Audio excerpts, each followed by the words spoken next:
So you build this model of this prototype of this great idea that you got. You know this idea is one of a kind. You know it's going to be the new product to the market that's going to change the game, right? Go to trade shows, make flyers about it, pass out to people in the industry. You create a website because you know it's going to take off, right? You do what you can to get into the right hands. But then nobody responds to your email. Nobody's leaving you a message on your website. Nobody's returning your DMs. Nobody is returning your emails or your phone calls, right? You get a little discouraged, right? We innovators. We know we got the gift. We know we have it, right? We know we got a product. We know we could create something. We know we can come up with a great idea. But some of us, okay, we don't know how to market, but I know how to tell you about it. I know what it is. I'm the expert behind it, right?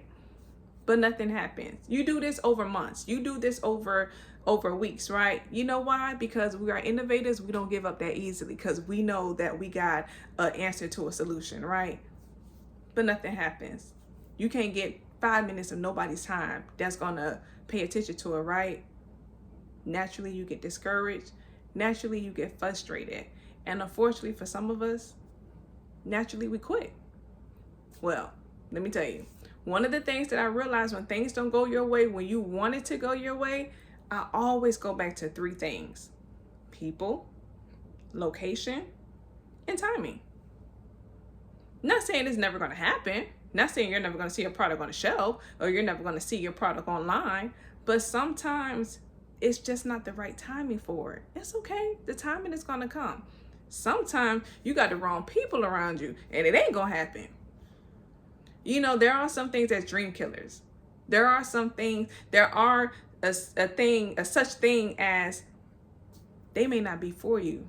They may not have the encouragement to pull you, or like I like to say, they don't have the capacity to hold what you carry.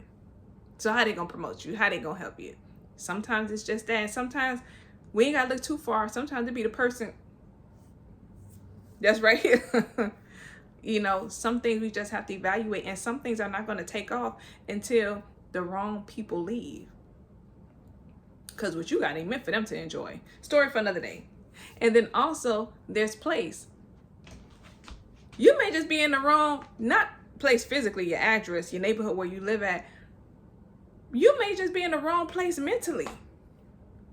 You got this great product and you still here in your box at home. You can't even think your way out, right? Or it could be physically. Sometimes your region where you at geographically, it just don't have the resources that you need for your product. Maybe if you know, you may not have to move across the state. You may not have to move to a different country. Maybe you just need to move to the county next door. You know, you never know where that spot is. You get what I'm saying? But you know it ain't here, right? And then lastly, the timing. Sometimes you have a product, you explain it to them, and you too advanced, right? They don't have, the company may not have the machines, they may not have the resources or the materials to get what it is that you need. And then later on, they come back to you and say, you know what? I think we can use that. Now they're going to make a way for you, right? Because now your idea is needed. Now your product is in demand. So sometimes it's just the timing, or companies change all the time. People come and go all the time, right? People quit, people get hired, people get promoted. Sometimes it's just the right timing. But the bottom line is, you can't quit. What you stopping in the middle for? This part of the process. The transitions, the hurdles, the rejection letters, it's part of the process. You're not supposed to stop. If you stop, how will we know what great product you have that changed my life or that changed other life? You probably got a product that could change the life of a family, the life of patients, the life of those who work in Marine, who work in the Army. We don't know what government product you have. We don't know what new toy you have, right? We don't know what new hair product that you have, right? But these are times that you don't stop. Like I said, it's okay if it hasn't happened yet. Timing, people, and location. Just think about it.